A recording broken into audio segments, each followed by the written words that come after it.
The top story today, 37 CRPF Jawans have lost their lives after a suicide bomber rammed an SUV laden with explosives into their convoy in Pulwama district of Jammu and Kashmir. The bodies of the slain soldiers are being transported to their families. Among the dead are 11 from Uttar Pradesh. The others are from different states stretching from Jammu and Kashmir in the north to Assam in the east to Tamil Nadu in the south. Home Minister Rajnath Singh has visited the valley to pay homage to the dead and carried the coffins himself. Terror outfit Jaish-e-Mohammed has claimed responsibility for the attack, and the government has confirmed that the suicide bomber was a 22-year-old Adil Ahmed Dar. The situation in the Jammu and Kashmir is very tense, with violence reported in parts of Jammu. Curfew has been imposed in some pockets. Now, the Cabinet Committee on Security met in the morning to discuss the Pulwama terror attack. The meeting was chaired by the Prime Minister Narendra Modi and was attended by Home Minister Rajnath Singh, Finance Minister Arun Jaitley, External Affairs Minister Sushma Swaraj and Defence Minister Nirmala Sitharaman. Top security officials are learned to have made a presentation on the incident and the overall security situation in Jammu and Kashmir. Addressing the media after that crucial meeting, Finance Minister Arun Jaitley announced the decision to withdraw the status of the most favoured nation to Pakistan. He also talked about India's plan to isolate Pakistan in the global community. Later, speaking at different events, Prime Minister Modi said that the security forces have been given complete freedom to retaliate. हमारे उन दुश्मन हमारे पाकिस्तान के बैठे हुए लोग ये भली भांति समझ लें, आपने जो रास्ता अपनाया है, आपने अपनी बर्बादी देखी है।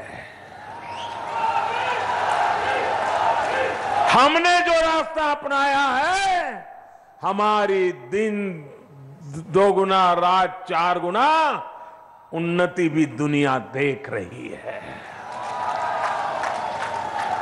भाइयों बहनों, हमारे पड़ोसी उसके इस मंसूबे का देश के 130 करोड़ लोग मिलकर के जवाब देंगे, मुंहतोड़ जवाब देंगे। The Cabinet Committee on Security met under the chairmanship of the Honourable Prime Minister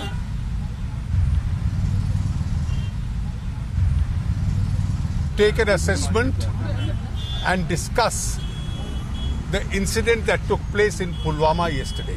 The Ministry of External Affairs will initiate all possible steps, and I'm here referring to all possible diplomatic steps which have to be taken to ensure the complete isolation from the international community of Pakistan.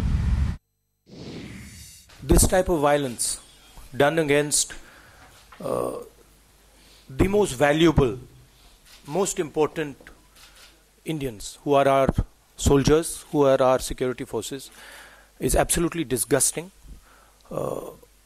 I want to make it very clear that the aim of terrorism is to divide this country, and we are not going to be divided for 1 second. No matter how hard people try, this country and the entire opposition is going to stand together. We are going to stand with our Jawans, and we are going to stand with the government. Now, after India announced the steps being taken against Pakistan, the Ministry of External Affairs also summoned the Pakistan High Commissioner to India, Sohail Mahmood.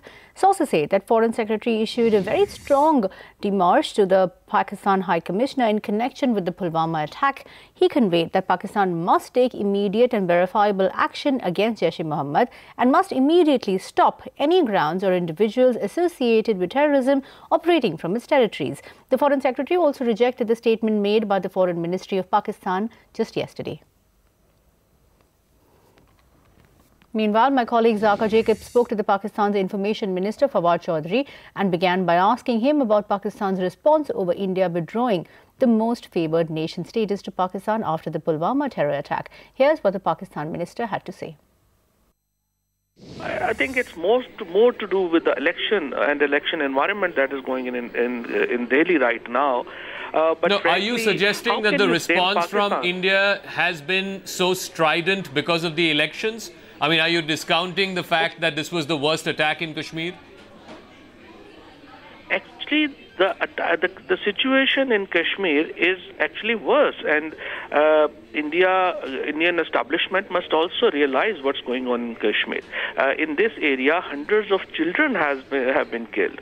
The crackdown is going on in Kashmir, where there's 10 soldiers on every 10 Kashmiris is getting one Indian soldier. So there's a reaction in Kashmir also. Fair enough. What about the Jaish-e-Mohammed? Because the Indian government firmly believes that the hand of the Jaish-e-Mohammed is writ all over. The imprint of the Jaish-e-Mohammed is writ all over the attack in Pulwama. What will your government do to clamp down on this terrorist organization, sir? We are doing everything possible against the terrorist activities, terrorism, the groups everywhere. And you know that there are hundreds of Jaish. Jaish-e-Mohammed in Pakistan is already banned organization, and we are doing all possible to curb these terrorist organizations. But the problem is that, there's a car used. The car has not been transported from Pakistan. That is obviously a local thing. Then 360 kilogram of explosives.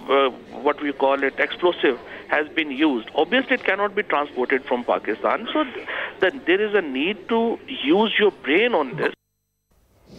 And that was Pakistan's Information Minister Fawad Chaudhry. The international community has condemned the Pulwama terror attack, with many countries asserting that they stand with India. China has also condemned the attack but has refused to back India's appeal to list Jaish chief Masood Azhar as a global terrorist by the UN. Parikshit Luthra joins in with more. Parikshit, take us through the reactions coming in through the international community and also through China's stance on Masood Azhar. More than 30 countries have come out to support India, show solidarity with India and also all the families who lost their loved one in the Pulwama attack. The US government has reacted very strongly. There has been a statement from the US State Department, also from the White House, calling upon Pakistan to eliminate Jaish-e-Mohammed and other terror groups operating from its soil.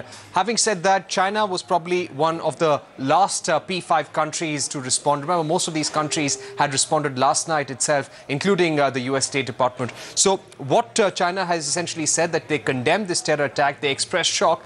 They also said that the Jaish-e-Mohammed is already a sanctioned terror group under the UN Sanctions Committee. Our sources in the government tell us that this is doublespeak. This is a rather wishy-washy statement, because India in the last few years has made at least 3 to 4 attempts to ban Maulana Masood Azhar in the 1267 committee. And who has been stalling this move? The move has been stalled by China. Time and again, they have been putting holds, technical hold on one ground or the other.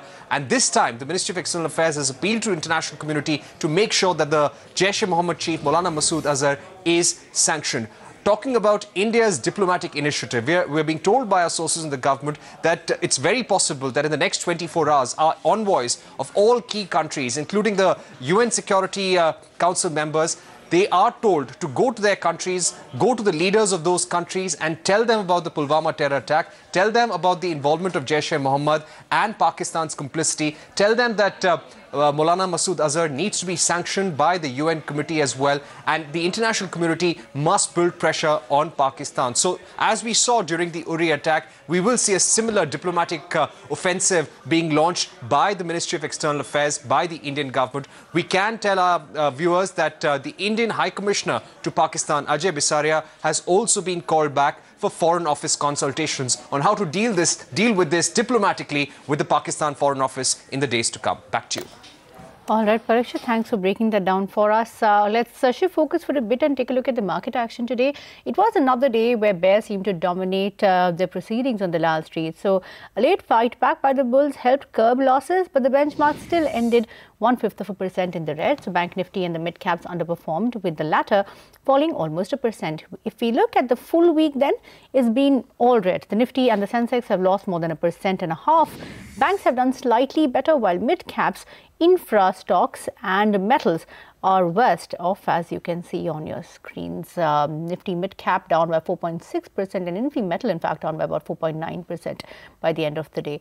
Now, in a bit to shore up the GST revenue collections, the tax department is going after 30,000 entities that are suspected of delaying their tax payments. Timji Japuria is here with the details. Timji, how has the taxman zeroed in on these entities? Well, yes, taxman has zeroed in on these entities. And when we talk of the move that the government has taken, is the fact that they have set up a team in the CBIC itself who will be engaging to find these entities time and again, to tell the field officers that these are the entities which are delaying tax payments, which haven't filed their tax returns, and thus they want the field formation to reach out to these people so that they can file their returns on time. CBIC, for this entire effort, they saw a positive move coming in last month itself. This exercise was undertaken last month in the last 3 days of filing, which yielded to about 6,000 odd crore rupees of extra collections, which helped them in meeting the monthly average target. Now, if you see that this entire exercise, what we told you earlier also, is going to be repeated time and again every month, because we are already falling short on our monthly average target, which is actually leading to pressure to the overall budget estimate and the revised target, which is government feels that after having revised it downwards, there is still going to be a lag, and government wants to pin that down. Government wants that the lag should be as low as possible. And yes, there's no other way that government feels that no taxpayer has any other way rather than filing the GST returns. They will have to file their returns, whether nil or with paying taxes, depending upon their businesses. But yes, you have to file your GST returns, and now it's a rework in the strategy. Okay, fair enough, Jhansi. Thanks for breaking that down for us.